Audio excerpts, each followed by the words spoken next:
2026 में मेटल्स की दुनिया में कौन राज करेगा? मेटालिक होराइजन्स की नई रिपोर्ट में झांकते हैं और पता लगाते हैं कि आने वाले सालों में कौन सी धातुएं सबसे आगे रहने वाली हैं। तो सवाल बड़ा सीधा सा है, 2026 की इस हाई स्टेक्स रेस में कौन से मेटल्स हैं जो बाजी मानेंगे?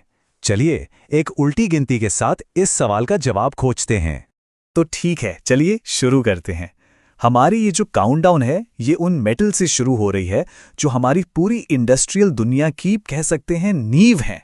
तो उल्टी गिनती शुरू होती है नंबर 5 से और यहाँ है निकल। लेकिन रुकिए, ये कोई मामूली मेटल नहीं है, ये एक बहुत ही स्ट्रेटेजिक दांव है, खासकर जब हम क्लीन एनर्जी की दुनिया की बात करते हैं।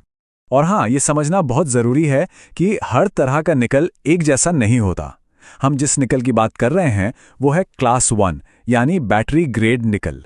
ये इतना ज़्यादा प्योर होता है कि इलेक्ट्रिक गाड़ियों और एनर्जी स्टोरेज की बैटरियों के लिए इसके बिना काम ही नहीं चल सकता। और बस यही एक खूबी इसे इस लिस्ट का एक बहुत खास खिलाड़ी बना देती है। चलिए अब आते हैं नंबर 4 पर। यहाँ पर हैं दो ऐसे खिलाड़ी जिन पर हमेशा भरोसा किया जा सकता है, एल्यूमिनियम और टिन। ये वो मेटल्स हैं जो बाजार में अपने एकदम स्थिर प्रदर्शन के लिए जाने जाते हैं। तो सवाल ये है कि इनकी मजबूती का राज आखिर है क्या? देखिए, इसका गणित बड़ा सीधा है। एक तरफ बाजार में इनकी सप्लाई थोड़ी टाइट चल रही है, जिससे कीमतों को सपोर्ट मिलता है, और दूसरी तरफ कंस्ट्रक्शन और ट्रांसपोर्टेशन जैसे बड़े बड़े सेक्टर्स से इनकी डिमांड लगातार बनी हुई है।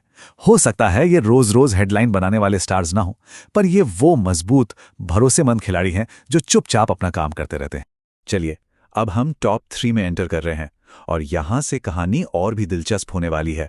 शुरुआत करते हैं उस मेटल से जिसे आज की तारीख में एनर्जी ट्रांजिशन की, मतलब ऊर्जा क्रांति की रीढ़ की हड्डी कहा जा रहा है। और तीसरे नंबर पर जगह बनाई है कॉपर यानी तांबे ने। अब देखिए, कॉपर की कहानी वाकई में बहुत मजेदार है।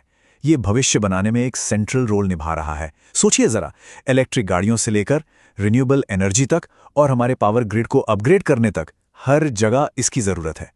यही वजह है कि गोल्डमैन सैक्स जैसे बड़े बड़े इंस्टीट्यूशंस इसे अपनी टॉप पिक मानकर चल रहे हैं। पर इसमें एक छोटा सा रिस्क भी है। हो सकता है कि इसकी कीमतें एकदम से रॉकेट ना बने, बल्कि कुछ समय के लिए एक रेंज में ही बनी रहे। अब आते हैं हमारे रनर अप पर।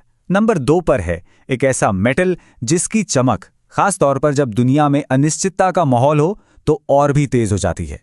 जी हाँ, दूसरे पायदान पर है सोना, हमेशा से भरोसे और सुरक्षा का सबसे बड़ा सिंबल। तो आखिर 2026 में गोल्ड को लेकर इतना बुलिश माहौल क्यों है? इसके पीछे कई कारण हैं। दुनिया भर में जियोपॉलिटिकल टेंशन बढ़ रही है, महंगाई की चिंता सबको सता रही है, और सबसे बड़ी बात, दुनिया के सेंट्रल बैंक जमकर सोना खरीद रहे हैं। ये सारी चीजें मिलकर सोने के लिए एक बहुत ही मजबूत केस बना रही हैं, खासकर तब जब 2025 में इसने पहले ही एक रिकॉर्ड तोड़ प्रदर्शन किया है। और ये सिर्फ हवाई बातें नहीं हैं। रिपोर्ट साफ साफ कहती हैं कि गोल्डमैन सैक्स और जेपी मॉर्गन जैसे दुनिया के सबसे बड़े बैंक भी 2026 के आखिर तक सोने की कीमतों में एक बड़ी उछाल का अनुमान लगा रहे हैं। इससे पता चलता है कि मार्केट का भरोसा गोल्ड पर कितना ज्यादा मजबूत है। और अब वो मोमेंट जिसका हम सब इंतजार कर रहे थे।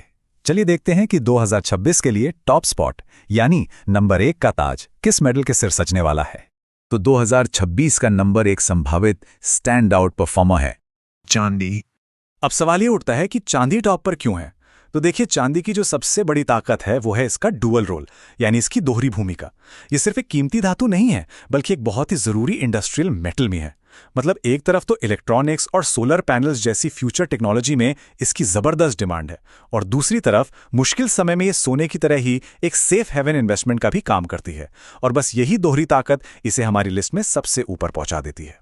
तो ये थी हमारी टॉप 5 की रैंकिंग। लेकिन अब जरा एक स्टेप पीछे हटकर बड़ी पिक्चर देखते हैं। आखिर वो कौन सी बड़ी ताकतें हैं जो पूरे मेटल मार्केट को चला रही हैं? ये टेबल एक तरह से हमारी पूरी कहानी को एक नज़र में समेट देती है। सबसे ऊपर है चांदी, अपनी ड्यूल डिमांड की वजह से। उसके ठीक नीचे है सोना, जो मैक्रो सपोर्ट और सेफ हेवन के तौर पर मजबूत है। फिर आता है कॉपर, जो एनर्जी ट्रांजिशन का हीरो है। और आखिर में एल्यूमिनियम, टिन और निकल, जो इंडस्ट्रियल डिमांड की मजबूत नींव पर टिके हुए हैं। तो अगर इन सब ट्रेंड्स को हम निचोड़ें तो 3 मोटी मोटी बातें सामने आती हैं। पहली है एनर्जी ट्रांजिशन और इलेक्ट्रिफिकेशन। ये थीम कॉपर, निकल और एल्यूमिनियम की डिमांड को आसमान पर पहुंचा रही है।